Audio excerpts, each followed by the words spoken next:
Good morning, all. The Jocelyn Gray Avatar is back with your Sunday morning announcements. If you're with us on Facebook or YouTube, please subscribe to get notifications when we have new videos. If you're with us on Zoom, drop us a hi in the chat. We'd love to say hello back. If you're with us in person, hello everybody here. And if this is your first visit, please sign the guest book either in the lobby or online at oakcliffuu.org/guest. Today, Renée Brill returns to our pulpit with more insights from Hema Oken. Either or and the binary, even more restrictive than thinking inside the box. We hope you can stick around after the service for Talkback, where we gather in a circle and discuss the sermon and related topics. Also, at 11:15, we have Adult Religious Exploration with Sarah Rickey in the Charity Building, in person and on Zoom. Today's topic, individualism and community. What is the role of the church? And since it's the first Sunday of the month, there's more! Our White Accountability Group meets in the Hope Common Room and online at 12:15. If you are white identifying and want to work on becoming true anti-racist allies, please join us. Then, there's a worship ministry meeting at 2 p.m. Anyone who's willing to help us plan worship services or wants to see what goes into planning them is encouraged to attend. Coming up this week, every Monday, our Winding the Circle of Concern work group continues to meet on Zoom at 3 p.m. See your e-blast or the back of your order of service for the link for joining the meeting. Questions or concerns? Email wcoc@oakcliffuu.org. This past week, great progress was made on the first draft of the proposed DEI training workshop.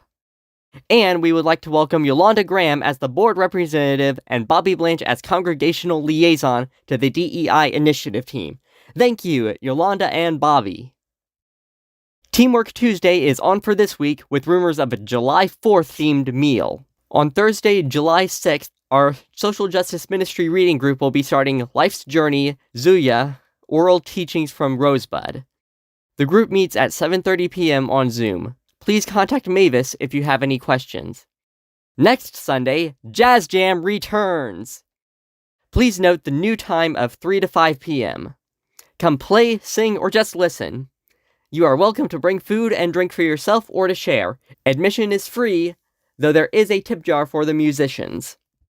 Okay, please mark your calendar. We will be having a garden fundraiser on July 23rd with a potluck, raffle, and auction. That's 3 weeks from today. We're looking for donations for the raffle and the auction. So take a look around your place to see if there's anything you would like to donate, or consider donating your time or talent. Margarita making, tarot reading, bread baking, or whatever you do. Let's keep this garden growing. Look for our wish list in the pass-through or on Facebook Talkback and in the e-blast. The eggplants and tomatoes thank you. Details on all of this and more can be found on the back of your order of service and in the weekly e-blast. If you're not receiving the e-blast and want to, just sign up at oakcliffuu.org/e-news. Also in the e-blast, you'll find another plea for help with Sunday morning coffee and snacks. If you are willing to help out, please contact Rita at admin@oakcliffuu.org. Speaking of helping out your church, here's a super easy way. Do you shop online? Join iGive for free, and your purchases may automatically earn the church some money. Find the link on your order of service and in the e-blast. No member anniversaries today, but we do have a birthday to recognize. Our beloved former choir director, Glorian Mulligan Stratton, was born on the 4th of July. That's it for now. Hope you have a great Sunday and rest of the week. Welcome to the UU Church of Oak Cliff. Here, we gather in sanctuary, where we're free to pursue our own unique and individual spiritual journeys in an atmosphere of acceptance, compassion, and celebration. We seek to build a community where what you believe is less important than how your beliefs guide and inform your participation in the world. Ours is a community that values the inherent worth and dignity of every being. We welcome you. May the light we now kindle inspire us to use our powers to heal and not to harm, to help and not to hinder, to bless and not to curse, to serve you, Spirit of love, compassion, and forgiveness. In Spanish.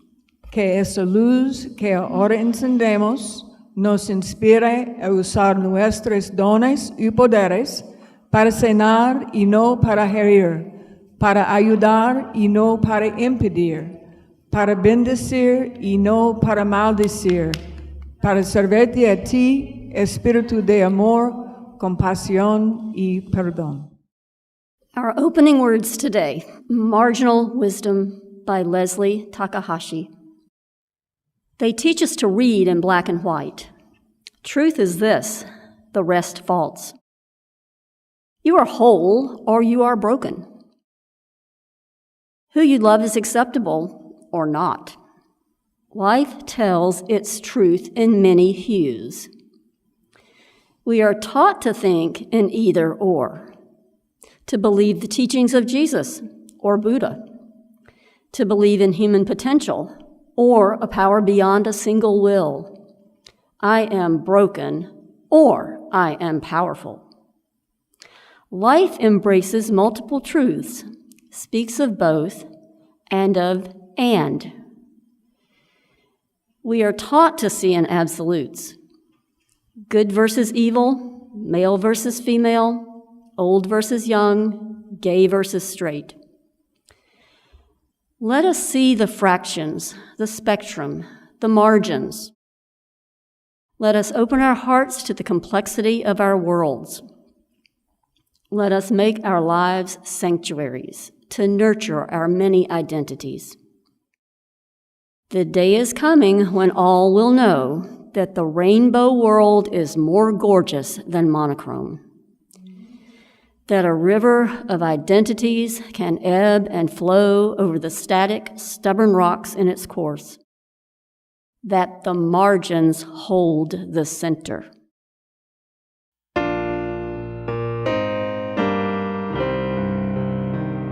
May I be filled with loving kindness.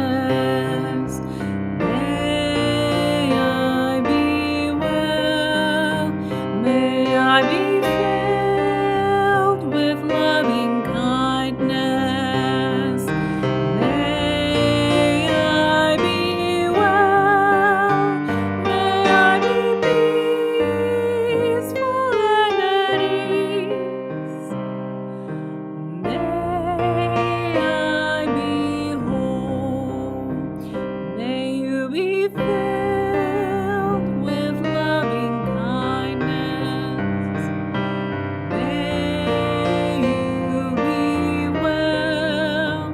May you be filled with loving kindness. May you be well. May you be peaceful and at ease.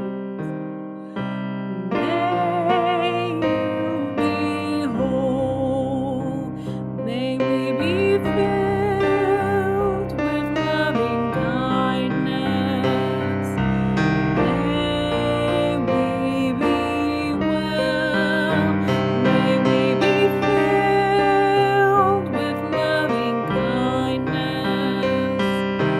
May we be well. May we be peaceful and at ease. May we be whole. In our community, we make time each week to share pieces of our lives with one another, our joys and sorrows. We do this because each person in this community has value. Each person's experience matters. We share our sorrow with one another today, knowing that sorrow comes into each person's life, knowing that together we can offer comfort. Please share your sorrows publicly by posting them in the Zoom chat, or send them to our Facebook Messenger, or speak them aloud.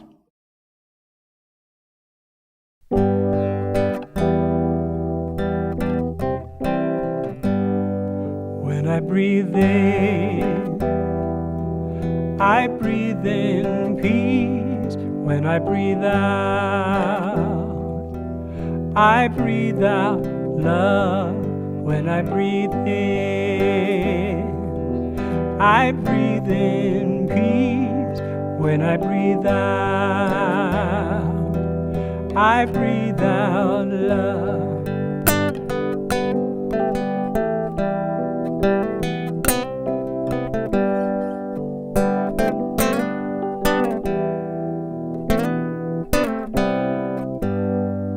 When I breathe in, I breathe in peace. When I breathe out, I breathe out love. When I breathe in, I breathe in peace. When I breathe out, I breathe out love.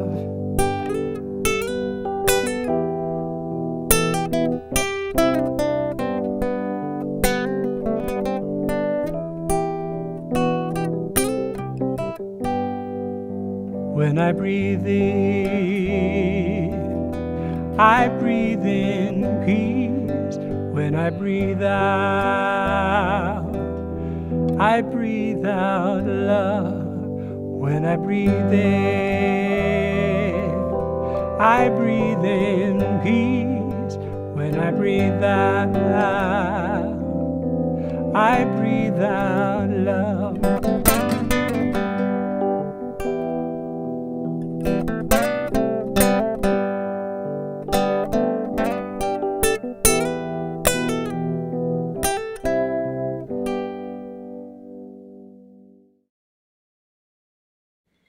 We also share our joys with one another, knowing that joy comes into all of our lives, knowing that joy calls unto joy, knowing that together our voices can rise in a chorus of celebration. Please share your joys publicly by posting them to the Zoom chat, or send them to our Facebook Messenger, or speak them aloud. Ours is a covenantal church. Latin for come together. Covenant means a solemn agreement or promise from the heart regarding a course of action between parties. The practice of promising to walk together is the core of our faith. Simply put, it's a guide for the behavior we expect from ourselves and each other. We are bound together by the promises we make to one another, and we recite our covenant during every worship service. Because we love one another, we honor each individual's spiritual journey. We celebrate life's abundance in service to each other, our community, and the world. We connect with each other in love, respect, and acceptance. Thus do we covenant together. And now in Spanish. Porque nos amamos uno al otro. Honoramos el viaje espiritual de cada individuo. Celebramos la abundancia de la vida en el servicio a entre sí, nuestra comunidad y el mundo. Ponemos en contacto a unos con otros en el amor, respeto y acepción. Así que hacemos pacto.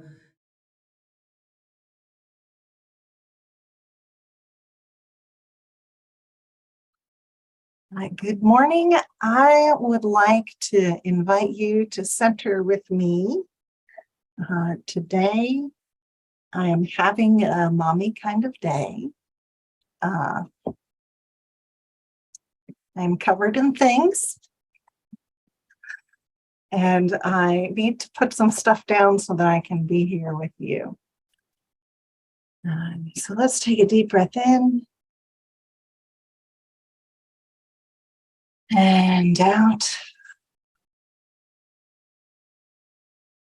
And in. And out.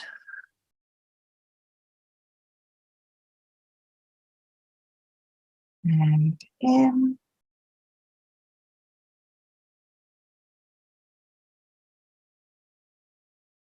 And out.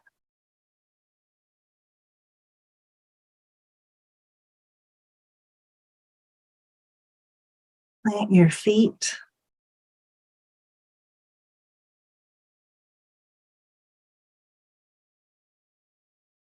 Reaching down into the earth.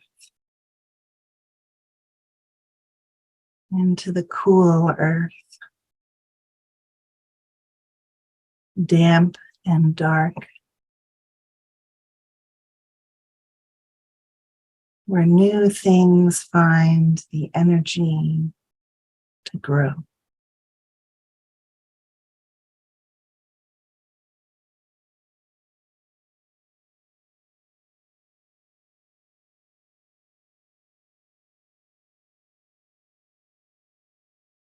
Straightening up our spine,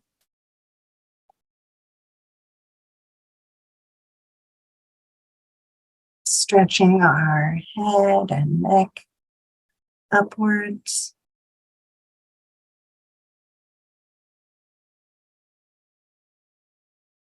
into the clear sky, the wind,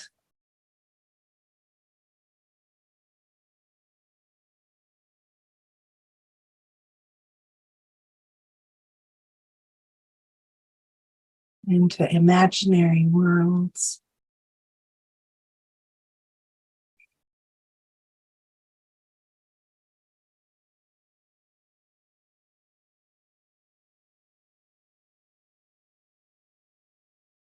And feeling ourselves as this connection between the earth and the sky.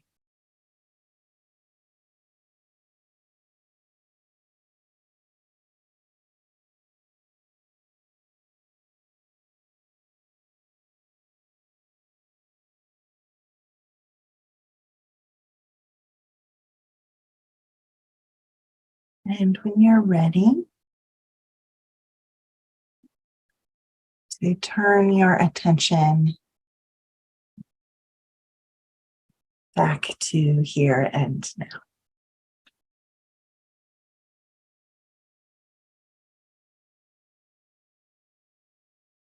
This morning, we are continuing on our journey through Tema Okun's white supremacy culture, Still Here. And this week, we are talking about either or binary thinking. So what are some examples of that? One example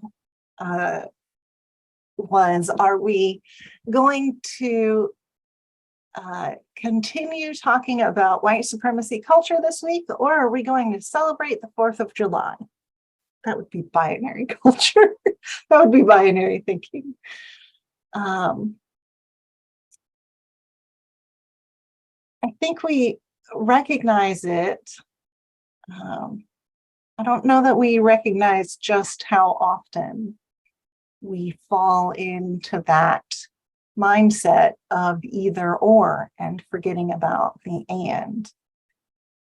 Oftentimes, this kind of either or mindset comes up really strongly when we're feeling rushed or when we're in an emergency.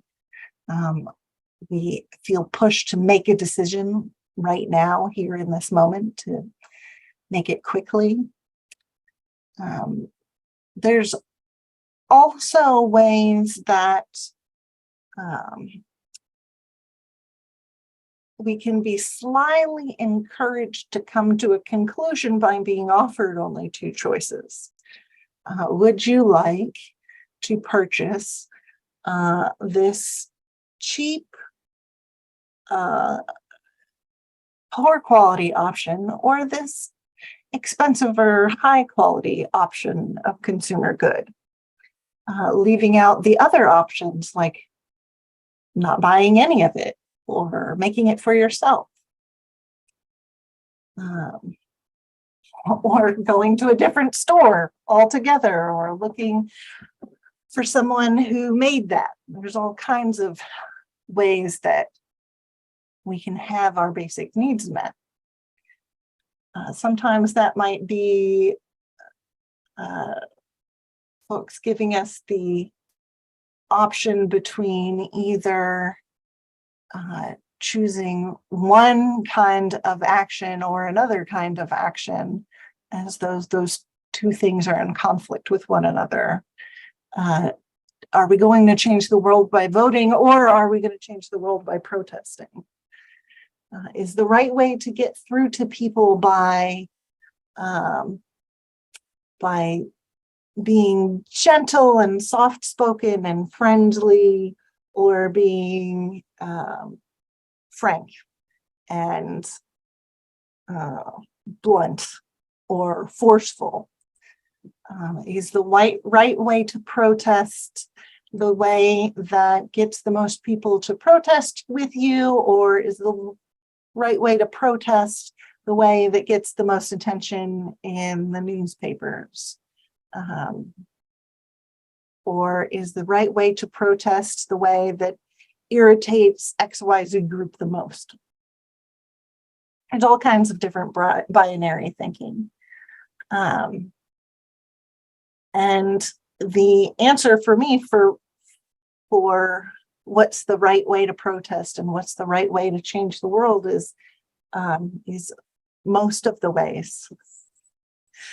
Our past president, Reverend Dr. Sophia Bettencourt, would say regularly,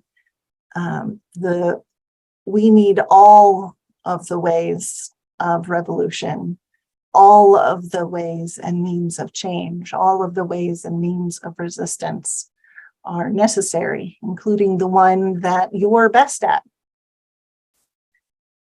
So what does binary or either or thinking look like in our article from Tema Okun? She mentions, in addition to some of the things we've talked about so far, a lack of a sense of other possibilities, of both and that multiple things are options. To look for simplifying complex things into black and white or a simple binary. Examples she gives are believing that poverty is simply the result of a lack of education. So that poverty is a result of lack of education. That's part of why many people of my generation believed that, and we all went out and got college degrees and a whole lot of debt, because nobody ever told us that labor unions were another way to address poverty, and a very successful way to address poverty, even for people who aren't in a labor union. It does improve things across the board for all people in an environment where labor unions are strong. She says that it's closely linked to perfectionism, because binary thinking makes it difficult to learn from mistakes or to accommodate conflict. We all filter into our sides that no longer can communicate with one another. Conflict and an increased sense of urgency as people feel they have to make decisions with no time or encouragement to consider alternatives, particularly those which might require more time or more resources. It's often a strategy used by those with a clear agenda or goal to push those who are still thinking or reflecting to make a choice between A or B without acknowledging a need for time and creativity to come up with more options. And it is often used as a strategy to pit different oppressions against each other, rather than to recognize the ways in which racism and classism intersect. So either we're addressing racism, or we're addressing sexism, or we're addressing LGBTQIA issues, as opposed to that a lot of those things do really need to be addressed concurrently, and that there should not be limited resources and limited attention, that we're all splitting it one against each other. It's really a way of pitting us against each other for limited resources, as opposed to saying that we should have all of the resources necessary, because they should not be hoarded by certain individuals or small group of companies. So what are the antidotes that Tema Okun gives us to this aspect of white supremacy culture? She says to notice when you or others use either or language and make time to come up with more than two alternatives. I like this as a practice because it can be a practice that we have to come up with more than one option. That I think is a good process to me. Notice when you or others are simplifying complex issues, particularly when the stakes are high or an urgent decision is to be made. When urgency does arise and binary thinking emerges, slow down and encourage people to pause, take a breath, reinstate the goal, and dive deeper into alternatives. Avoid making decisions under extreme pressure, or find ways to distinguish what is real pressure and what is internally coming from within ourselves. And avoid trying to assign a single cause to a problem or to a challenge. Acknowledge the ways in which oppressions intersect and reinforce one another, as well as the ways in which oppression can be operating at the interpersonal, institutional, and cultural levels. This week, I'd like to invite you into ways that you might be limiting yourselves in the possibilities of what you can do or what you should do. Is there a place in your life where you are giving yourself a binary? And I want to start with an example that was given to me recently. Over the last year or so, I've been starting on this motherhood journey, and I took some time off from my volunteering work and from my religious leadership and social justice work to take care of myself and my baby and kind of learn this whole motherhood thing. And so the binary that I had in my mind was, am I taking care of my community or am I going to take care of myself right now? And our previous minister, the Reverend Deneen Robinson, pointed out that isn't really an option for many people and might be an example of white privilege, this idea that I could take care of myself or take care of my community. Or more specifically, that it's possible for me to take care of myself without taking care of my community. And since I've been challenged to try to do both at the same time, I find that actually those two really feed one another. The work that I do to try and make the world a little bit better than it was, or to make it possible to become better, that really encourages me as a new parent that I might be building a better place for my child one day. And when I am spending time playing with him and getting extra sleep and taking deep breaths, all of those things are also feeding me for the work that I do to make the world a better place or to give back to the community. And more importantly, the community that I try to do my part in taking care of, our church, that community does a lot to take care of me, whether it's listening to me or offering me words of encouragement or checking in with me or helping me problem solve some of my new mommy issues. Those two things, taking care of myself and taking care of my community, are not actually in conflict with one another. they help one another.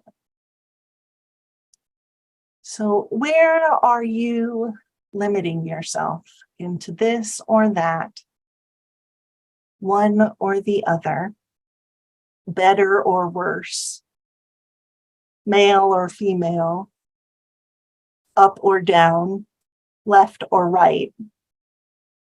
And where can you make a new way? Amen, Ashe, and blessed be. Join me in reciting the Widening the Circle of Concern covenant. We, the Unitarian Universalist Church of Oak Cliff, commit ourselves to the study and dismantling of racism and oppression within our congregation. We commit our congregation and ourselves to the work of anti-racism and anti-oppression. We commit ourselves to listening, to learning, and to action. When we fail, we commit ourselves to trying again and again. We covenant to begin this work and to continue until all of us can truly say that we are a beloved community of justice, equity, and compassion. Thank you. The Widening Moment reading is an excerpt from an essay called Fear, written by Sisters Leslie Alexander and Michelle Alexander and published as part of the 1619 project that was edited by Nicole Hannah-Jones. And I did specifically choose this reading because this is 4th of July week and because we have talked in this church and from this pulpit before about 4th of July. We've done services focused around Frederick Douglass's speech, What to the Slave is the 4th of July. We've made some progress, I would say, in acknowledging that those ideals that are celebrated by many people at the 4th of July have been so imperfectly put into play and unequally put into play over the centuries. All right. White Fear of Black Freedom by Michelle and Leslie Alexander. There's never been a time in the United States history when black rebellions did not spark existential fear among white people, often leading to violent response. Even when resistance has been peaceful or purely symbolic, such as black fists raised during the medal ceremony of the 1968 Olympics, or a knee taken on the football field during the national anthem nearly 50 years later.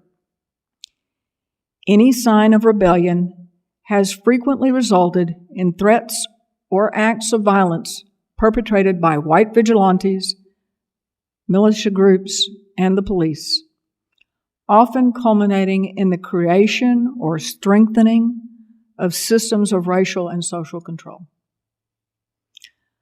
The reflexive impulse to respond to black people with severe punitiveness is traceable to the 18th and 19th centuries, when white people desperately sought to control a large, unfree population who refused to submit to their enslavement. The deep-seated, gnawing terror that black people might one day rise up and demand for themselves the same freedoms and inalienable rights that led white colonists to declare the American Revolution has shaped our nation's politics, culture, and systems of justice ever since. The specific forms of repression and control may have changed over time, but the underlying pattern established during slavery has remained the same. Modern-day policing, surveillance, and mass criminalization, as well as white vigilante violence, know your place aggression, have histories rooted in white fear, not merely of black crime or black people, but of black liberation. Nothing has proved more threatening to our democracy or more devastating in black communities than white fear of black freedom dreams. Let there be an offering to sustain and strengthen this place that's so sacred to so many of us, a community of memory and of hope, for we are now the keepers of the dream. Members, if you're contributing cash toward your pledge, please use the envelope provided and write your name on it. To text your donation, see the number on your order of service. And for more options, see oakcliffuu.org/donate.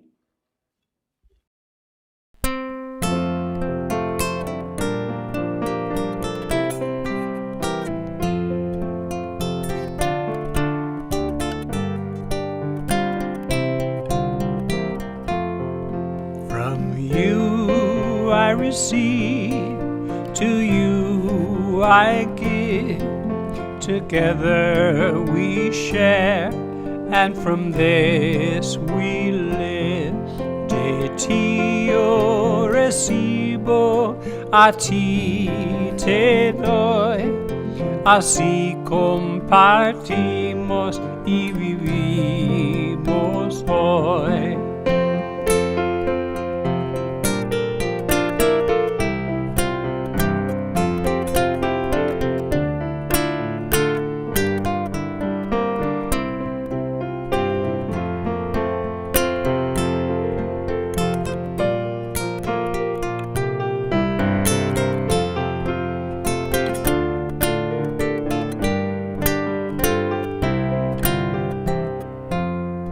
From you I receive, to you I give. Together we share, and from this we live.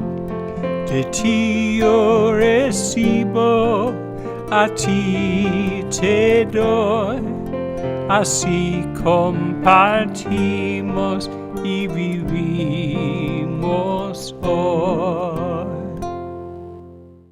Our closing words are from Alex Capitan, Meditation on Opposites. Spirit of the universe, life force that flows through all beings, power beyond our knowing, we ask you to help us see beyond our dependence on opposites, to transcend our desire to know who is like us and who is not.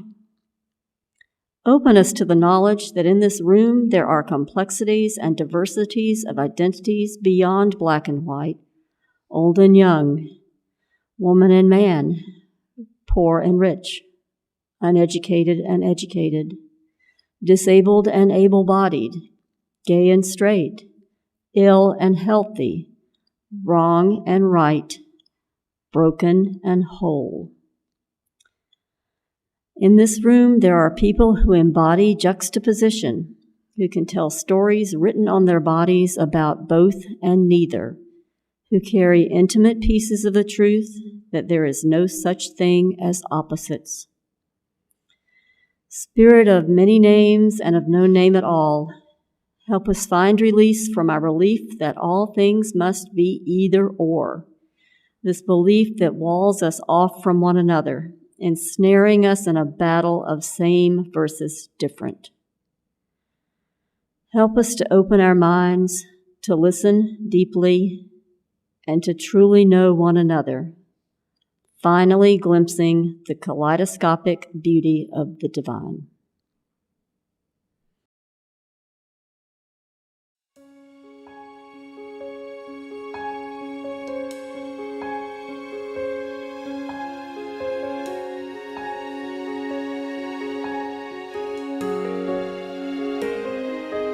There is more love somewhere.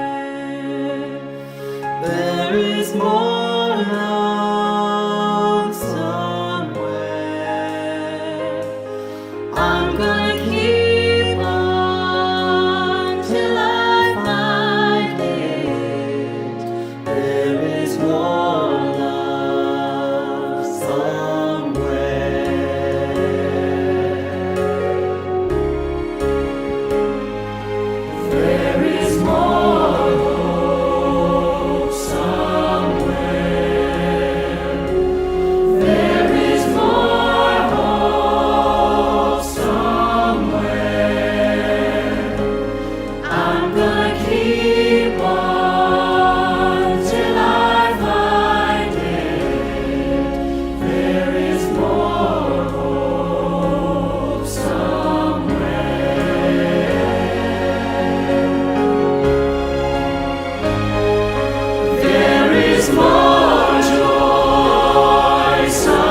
We extinguish this flame, but not the light of truth, the warmth of community, or the fire of commitment.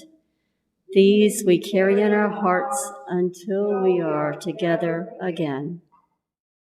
Extinguimos esta llama, pero no la luz de la verdad, el color de comunidad o el fuego de nuestro compromiso. Estos los llevaremos en el corazón hasta que estemos juntos otra vez.